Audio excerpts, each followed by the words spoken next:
Hey, salut guys! Aujourd'hui, je vous présente un petit tamarinier, ou plutôt ce qui en reste. Faut le dire, regardez que ça a l'air d'un petit coton. Donc, on a tous des arbres qui marchent, puis d'autres qui marchent pas, moi y compris. Et tout le monde, c'est comme ça. Le tamarinier, c'est pas un arbre que je connaissais. C'est un essai. Ça fait, je pense, 2 ans que je l'ai. Puis, officiellement, ben, j'aime tout essayer les espèces, donc j'essaye à peu près tout ce qu'il y a sur le marché. Donc, c'est un petit arbre que j'ai acheté à la pépinière de Yves Les Tourneaux, donc à Roxton Pond, je me trompe pas la ville exactement. Donc, les bonsaïs enregistrés, elle est super bien. Et puis, je l'ai amené à la maison, tout était beau. Dans son substrat, son mélange standard à Yves. Donc, poussait normalement la première hiver. Puis, à un moment donné, ben, oups, des bébites qui ont commencé à poigner dedans. Donc, vu que c'est une espèce que je connais pas, ben, je surveille un petit peu plus. Donc, cette année-là, j'ai rentré plusieurs, je sais même pas combien, peut-être une dizaine de nouvelles variétés. Donc, il est en test. Teste ça. Il y en a qui vont mieux, il y en a qui vont un peu moins bien.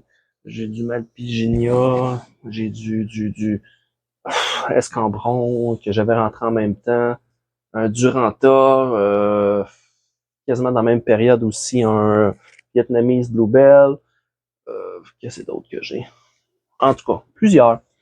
Donc, on fait des essais. Il laisse pousser, puis à un moment donné, comme je disais, il a pogné des bébites. Donc, on voit tout le temps, on sait tout le temps des espèces qui sont plus sensibles. Donc, vu que c'est des nouvelles variétés, j'ai laisse un peu plus ensemble. Je teste qu'est-ce qu'il y a.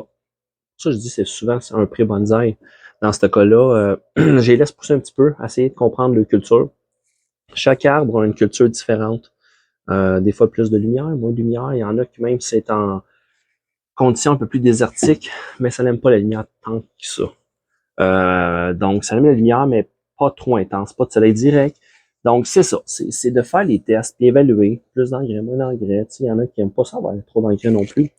Donc, c'est d'évaluer. Puis dans ce cas-là, c'était un arbre qui a pogné pas mal de bébites. J'ai eu de la misère à m'en débarrasser. Puceron après puceron, cochenait la carapace. Je sais pas si vous en avez déjà eu, mais c'est le genre de bébites que quand ta plante a ça, ben tu t'en débarrasses. Donc, ben une chance, j'ai des stuffs systémiques ici. Donc, tu mélanges ça avec de l'eau, 1 millilitre par litre. T'arroses, c'est bon pour à peu près un mois. Donc, ça tue toutes les bébites à part les araignées rouges, ce stuff-là. Donc, à force de sprayer, nettoyer comme il faut, puis j'ai shooté avec ça. Donc, j'ai réussi à l'avoir, mais regardez, c'est pas fort fort. Puis, étrangement, ça, c'était l'hiver passé. Là, je l'ai rempoté. J'ai testé v'là 2 ans. Puis là, l'année passée, je l'ai rempoté parce que je trouvais qu'il revenait pas. Il voulait pas. Il manque de vigueur. Le tamarinier, si vous lisez un peu sur Internet, c'est des arbres qui viennent grands dans le sud. D'ailleurs, on a jasé, moi, puis Richard sur le groupe. Petit clin d'œil, Richard. Puis moi aussi, j'en avais vu dans le sud. Puis c'est ça, ça fait des beaux grands arbres. Puis c'est vigoureux comme arbre. Mais il poussait pas. Donc, on essaie différentes choses. On essaye un substrat plus organique. Après ça, ça marchait pas. Donc, j'ai mis un substrat moins organique, comme là. Additionner d'engrais un peu. Tu sais, pas trop. Quand ça va pas bien, t'en mets juste un petit peu, parce que vu que j'avais un composé qui était non organique, ça en prend un minimum. Donc, j'ai mis un petit peu des compositions lentes. Puis même à l'extérieur l'été, avec la grosse lumière, un petit peu plus à l'ombre. J'ai essayé différentes choses, sans le déplacer tout le temps non plus. J'ai donné un spot, puis je l'ai laissé là. Puis il a poussé, mais regardez ce qu'il a l'air. Fait que tu sais, il y a comme de la misère un petit peu. Fait que j'ai lu un petit peu plus approfondi. Tu sais, j'ai eu une lecture un peu plus approfondie pour essayer de trouver un petit peu c'est quoi qu'il pouvait avoir. Puis, vous me direz d'ailleurs si vous avez du succès avec vos tamariniers, si vous avez déjà essayé. Donc, je prends les commentaires aussi, je regarde ça, puis j'apprends de vos expériences en même temps. Gênez-vous pas. Puis, c'est ça. Donc, j'ai lu que ça aimait des sols légèrement acides. Donc, j'ai lu ça cette semaine. J'ai regardé ça un petit peu plus en détail. Fait que je me suis fait un petit mix, mon ancien mix qui était complètement non organique. Donc, j'ai réutilisé ça, moitié-moitié avec mon nouveau. Donc, mon niveau qui est genre perlite avec du peat moss, puis vermiculite. Je mélange ça. Et c'est à l'œil. On dit un tiers, un tiers, un tiers.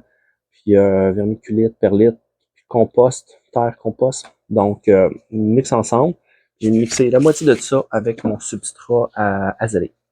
Donc, caluma avec de l'écorce de pin. Puis, donc, à peu près moitié-moitié. Puis, je vais planter ça là-dedans. Donc, aujourd'hui, je vais faire un petit rempotage avec vous autres. Rempotage rapide. Peut-être que je vais regarder si ça me permet de voir les racines, qu'est-ce qu'ils ont l'air en même temps. Étudier ça. Euh, Peut-être une chose que je pourrais faire aussi. Je vais le rempoter. Je viens de penser à ça. Je vais splitter mon vidéo en deux parce qu'il va falloir que j'aille dans mon garage.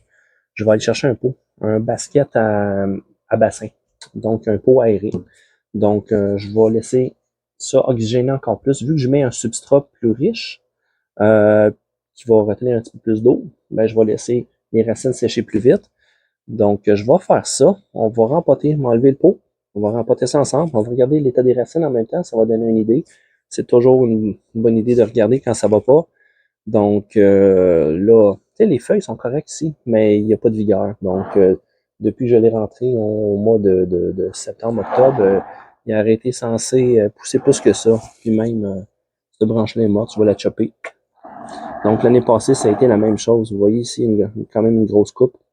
Il avait poussé, puis une année, bon, la branche sèche. Donc, c'est ça. Donc, j'essaie de comprendre un petit peu c'est quoi son problème. Donc, on va essayer de... Pendant ce temps-là, anyway, on apprend à le connaître. Donc, l'important, c'est qu'il ne meurt pas. On le maintient. Puis s'il meurt, ben, ça arrive des fois. Hein. Donc, on se réessaye, il ne faut pas se décourager. Mais c'est ça. Fait que je vais faire ça avec vous autres. Je vais commencer par aller chercher mon basket. Petit pot à bassin. Pour les bassins, les jardins d'eau avec des poissons. Donc, j'ai quelques bacs de même. J'en ai des plus gros, des plus petits. Je vais essayer d'en prendre un qui va fitter. Puis probablement qu'il ne doit pas avoir plein de racines anyway. Les racines sortent même pas du pot. Donc, on va faire ça. Puis on va lui donner un pot plus aéré. On va mettre toutes les chances, toutes de notre bord. Donc, je coupe ça là. On va chercher mes choses. Puis je vous reviens.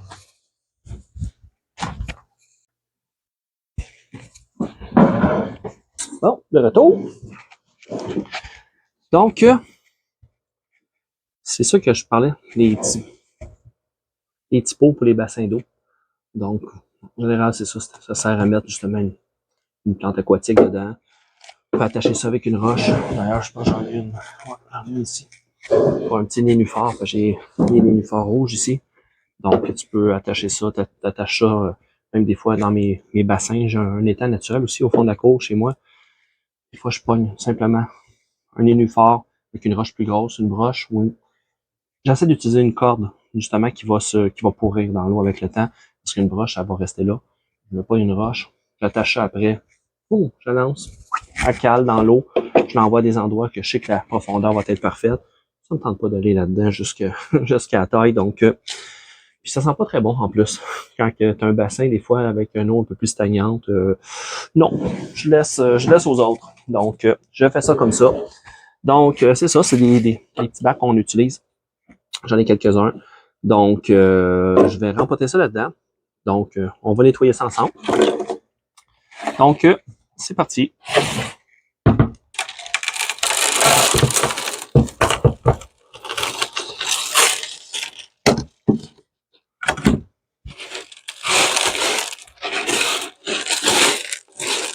Je regarde le substrat.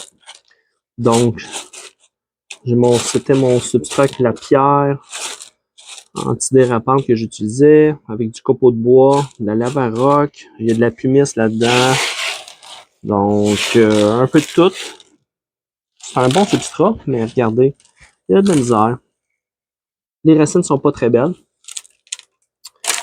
OK. Je crois qu'il manque simplement d'aération. Les racines sont pas belles. Regardez ce que des racines, c'est pas censé être cette couleur-là. Donc, regardez, je vais me rapprocher même un petit peu. La lumière, on voit peut-être pas très bien. Et regardez. Les racines ici, les racines qui s'enlèvent comme ça, c'est des racines pourries. Donc, on reprend. On va peigner. Je vais enlever les racines qui sont pas bonnes. On en profite parce que regardez, il y a à peu près 4 feuilles dessus. Donc, c'est pas bien grave.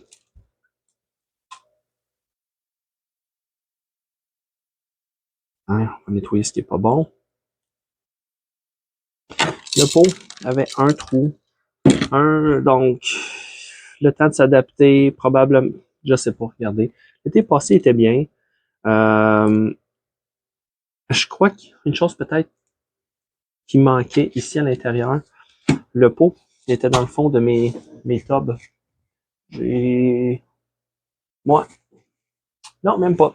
J'ai des tubs qui sont en stainless, comme j'ai montré dans mes dernières vidéos des arrosages. J'en ai d'autres en PVC. Ceux qui sont en stainless, c'est flat, avec un petit cassé. Donc, le cassé veut dire que l'eau s'en va dans le petit pli, puis se dirige vers les trous de drainage. Celui-là dans un bac en PVC. Donc, des bacs hydroponiques qui vendent dans les magasins hydroponiques simplement. J'avais besoin de quoi qui retient l'eau, parce que je veux pas d'eau partout. Donc, ça fait des années que j'ai ça. Puis, donc, ceux-là, il y a des craques partout. C'est des petits carrés avec des fentes. Donc, il n'y a pas d'eau qui reste. Le pot touche pas. Donc, je me disais peut-être que c'est comme un genre d'asphyxie, tu sais, le pot qui touche direct, mais c'est dans les tubs en PVC. Ça aurait pas dû. Parce que tu sais, un pot qui est directement comme ça ici, il manque d'air. Une chose qui est bien, ou même à l'extérieur, je le fais, tu mets 2 petits morceaux de bois. À rigueur, 2 petites branches, ton pot est surélevé. En étant surélevé, il y a un jeu d'air en dessous, ça sèche plus vite, l'eau s'égoutte plus facilement. Donc, c'est bénéfique pour l'arbre. Donc, c'est ça, on va rempoter. Même si je serais peut-être censé, comme on dit, regarde, c'est un substrat plus léger qui prend moins l'eau, mais je vais y aller pareil avec l'autre substrat. Puis ça va être bien correct. C'est quand même assez léger, vous allez voir. Donc j'enlève sans trop. Je pourrais couper. Mais je veux le laisser aller. Regardez, les racines tombent là. Donc c'est dur à évaluer jusqu'où. Tout ce qui tombe, c'est pourri. Donc c'est pour ça que j'ai peint quand même. Je ne m'astine pas trop. Je pourrais couper, garder juste certaines radicelles plus proches, mais je veux lui laisser une chance parce que il est pas fort, mais je suis confiant que ça revienne. Ouais. Il n'y a pas la malade, il n'y a pas rien. C'est vraiment, je pense, c'est juste peut-être un arbre qui est sensible, justement. Un peu comme les sérissa. C'est sensible quand il y a trop d'eau. Surtout en période d'hiver ici. L'été, tu peux les laisser pratiquement dans des petits baskets ou dans des petits pots avec quasiment une soucoupe en dessous. S'ils sont au gros soleil, il n'y a aucun problème. Mais l'hiver à l'intérieur, c'est un autre game. OK. Fait que regardez. Je pourrais même en enlever un petit peu. On va en enlever ceux qui sont vraiment trop longs.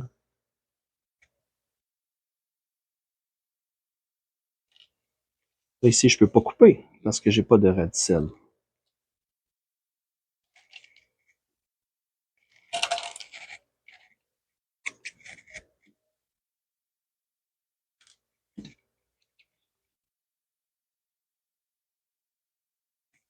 Bon, ça va être assez pour là.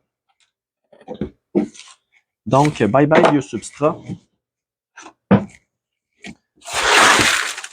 met ça dans le vieux pot. Un vieux pot qui est fêlé avec une petite craque. Pot de culture.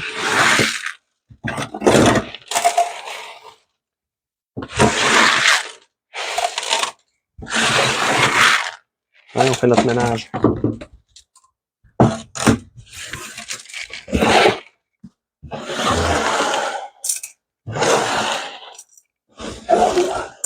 Bon, on repart en neuf.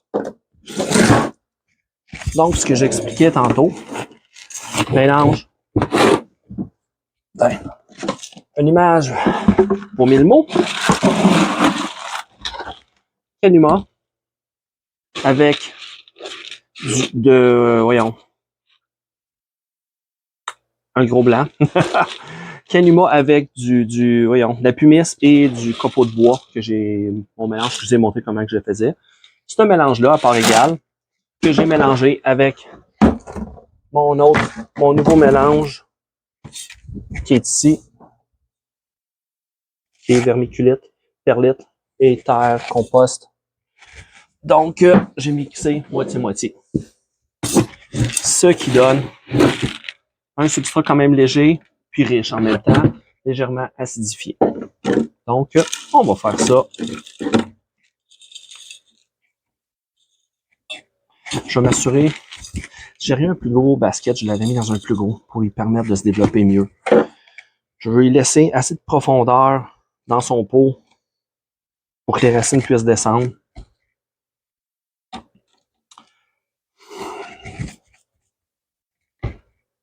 Je le trouve petit le pot. J'aimerais ça un pot vraiment plus gros. Mettre de quoi qui va être plus gros, qui va permettre, parce que j'ai peur que les racines sèchent trop à la surface, juste sur le bord. Ça me dérange pas que les racines sèchent, mais je veux qu'il y ait le temps de pousser puis se rendre. Donc, je voudrais qu'il y ait un gap, puis là, il n'y en a pas.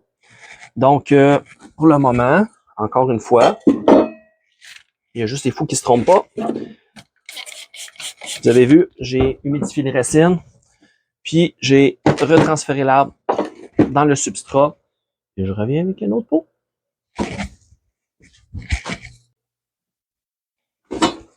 Bon. Finalement revenu. Fini la tourette. Bon. Donc, bref, j'avais pas de pot. Les pots sont sous la neige. Donc, je suis rendu, je dois avoir un bon 36 pouces de neige en arrière avec les dernières tempêtes qu'on a eues. Donc, pas d'accès à la neige à mes pots. Donc, c'est pas vrai, je vais pelleter. Donc, dans la vie, il faut se revirer. Donc, un simple pot. J'ai pris un pot de culture un peu plus profond parce que je vais faire des racines. Même si les racines vont descendre, le but de ça, c'est en en mettant plus épais de terre, c'est que ça va permettre justement qu'il n'y ait pas d'eau. L'eau descend. Donc, si j'ai des racines qui vont jusqu'ici, ben tout le reste va être plus aéré. Donc, l'eau en descendant, ça va laisser la partie supérieure, la moitié supérieure plus aérée. Donc, c'est ça. Puis, je vous fais part en même temps d'un petit truc que j'utilise souvent. Je l'ai jamais montré, là, mais je veux dire, c'est pas grand-chose, là, mais moi, je suis un patenteux, là, puis j'ai un fer à souder, type crayon, j'en ai plusieurs. J'ai des fers à souder ordinaires, puis c'est un vieux fer à souder que j'ai. Moi, je fais des trous dans le plastique avec ça. Donc, les verres Big Red, donc, exemple, montrer simplement, vous savez, quand je fais des boutures, whatever, ça arrive quand j'ai pas de pot, ou même que je les utilise volontairement, parce que c'est dur à battre, beau, bon, pas cher, même, moi, je les ai pris chez Costco, là, puis ça arrive des fois qu'ils font un gros spécial, c'est moitié prix, t'en as, je sais pas, moi, c'est 200 verres pour 20 piastres. Les petits pots cheap qu'on achète de Chine, là, des fois, là, ça dure. C'est de voir, là. J'en ai un ici. Aïe, aïe, aïe. Ces petits pots-là, ce qui vient de Chine, c'est vraiment, vraiment mou, là. C'est comme une feuille de papier, puis à rigueur, regarde, c'est moins cher que ça, puis ça fait bad job. Ça dure pas longtemps, ça dure une saison ou deux, mais pour le prix, c'est vraiment pas cher. Puis ce que je fais des trous en dessous. Regardez. Vous voyez, je fais des trous. Fait que ces trous-là, je fais ça avec mon petit gun à souder. N'importe quel plastique, là, si tu prends ça, là. Là, ici, c'est pas l'idéal. Si je suis à l'intérieur, ça fait de la boucane, là. Mais, le plastique, c'est toxique, là. Mais regardez, c'est super simple, là. Je vais dans mon garage, ça me dérange pas, le garage, là. Fait que c'est exactement ce que je vais faire. Je vais faire des beaux petits trous, là. On y va. Allègrement. Let's go. On fait des beaux petits trous. Des pots de culture qui coûtent rien. On va se faire un petit basket. Ça sera pas pareil comme le basket pour les bassins, mais on fait des trous. Ça va faire la job. Plus d'aération, plus d'oxygène. Donc, plus d'oxygène, plus de racines en santé.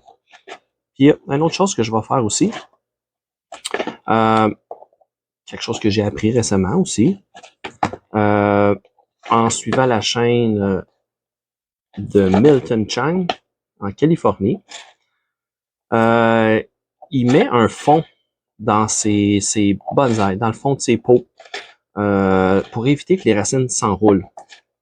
vous savez, quand on laisse des racines, tu laisses un arbre pousser, les racines, ils s'enroulent alentour du pot. Donc, lui, il met un mèche dans le fond. Je ne sais pas exactement quel type de mèche ou où c'est qu'il prend, c'est quoi. C'est-tu des poches pour du substrat ou whatever. Mais moi, j'en ai déjà utilisé pour des pots qui avaient des trous un peu plus gros. Puis je voulais boucher ça. Donc, moi, ce que je vais prendre, c'est les sacs d'oignons. Donc, les sacs d'oignons qu'on pogne à l'épicerie, là. Il a déjà été utilisé d'ailleurs. Fait que ça, je vais mettre ça dans le fond.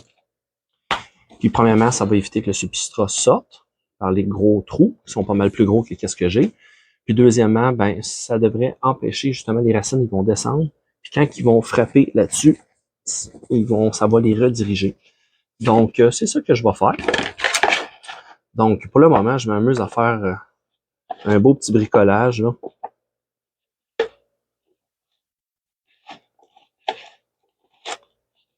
Je ne le ferai pas jusqu'en haut, on va faire juste la partie du bas. Tiens, pour moi, c'est bien correct. Je vais juste déconnecter mon fer à souder. Éviter que ça fasse de la fumée partout. J'ai mis le type dans l'eau. Un coup déconnecté, bien sûr. Ça l'arrête tout de suite, la boucane. Bon. Donc, comme vous voyez, ça fait un beau petit pot avec un paquet de trous. Il m'a rien coûté. Réutilisé. Maintenant, je vais garder la partie qui est juste le mèche.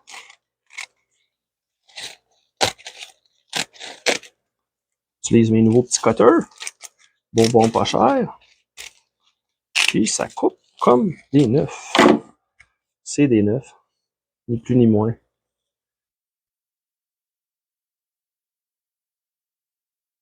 Donc, je m'astinerai même pas. Ouais, on va mettre ça directement dans le fond. On va mettre un peu de terre. On va sortir mon arbre. On va donner une chance.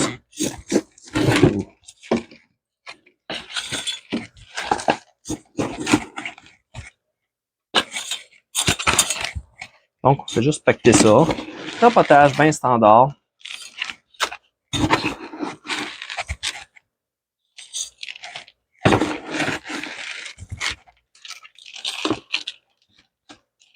Ça va lui donner une chance de descendre, d'avoir un sol plus profond. Il y a des arbres qui aiment ça, avoir des sols plus profonds, hein.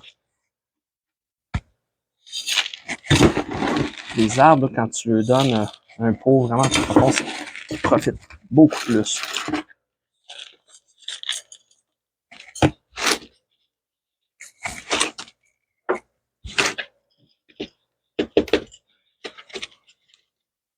Bien sûr, d'enlever les poches d'air. Faire rentrer du substrat entre les racines, les radicelles.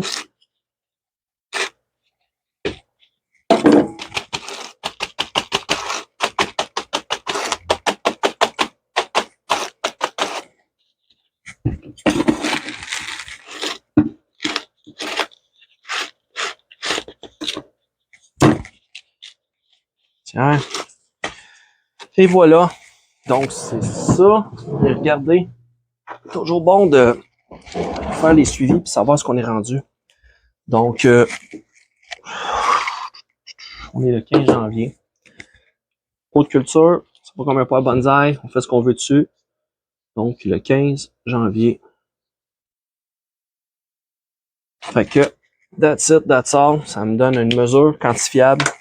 Donc, on va pouvoir faire le suivi. Regardez où ce qui est rendu. Point de vue engrais.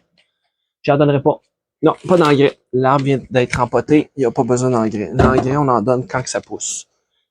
Souvent, c'est des erreurs, j'ai déjà mentionné. On met pas d'engrais à un arbre qui pousse pas. Un arbre qui pousse pas, c'est pas un problème d'engrais. C'est les racines, c'est le manque de lumière.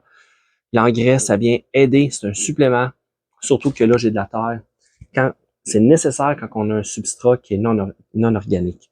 Donc, juste de la pierre, pumice, exemple, perlite, acadama, c'est pas suffisant. L'arbre, C'est comme s'il pousserait juste dans la roche. Mais un arbre dans le concassé, c'est bien beau, là, mais il y en a pas beaucoup qui survivent là-dedans. Il y en a qui aiment ça, mais c'est ça. Donc, c'est bon d'avoir ça prend de l'engrais dans ces situations-là, un petit peu d'engrais, mais sinon, non, on n'en met pas. Quand il va se mettre à pousser, ce que j'entrevois, ce que j'espère, ben j'y en donnerai. Je mettrai un petit peu, j'ai mon engrais décomposition lente, genre saupoudrer un petit peu sur le dessus, brasser avec la terre du dessus, là, puis ça va ressembler à ça, puis ça va être bien en masse.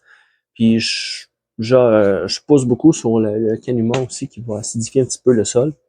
Donc, ça va aider. D'après ce que j'ai entendu dire, ça les met ça, donc ça les met les sols légèrement acides. Donc, on va faire ça, puis on fait le suivi, puis on va lui donner une chance. Puis je vous reviens avec ça. Puis si je vois qu'il y a un bon succès ou whatever, ben je fais le suivi avec vous autres. Puis envoyez-moi vos commentaires si vous en avez des petits tamarins, donc des petits tamariniers. Je crois que c'est ça, tamarinier. Si vous avez du succès, ou vous avez de la misère, ou ça pousse bien, ou dans quoi, dans quel substrat il pousse, je suis preneur. Moi, je suis un éponge, donc je partage avec vous. Partagez avec moi si vous avez des choses. Moi, j'aime ça apprendre aussi. Donc, sur ça, ben, je vous souhaite une bonne soirée. Passez-en une bonne, puis envoyez-moi ça. Salut!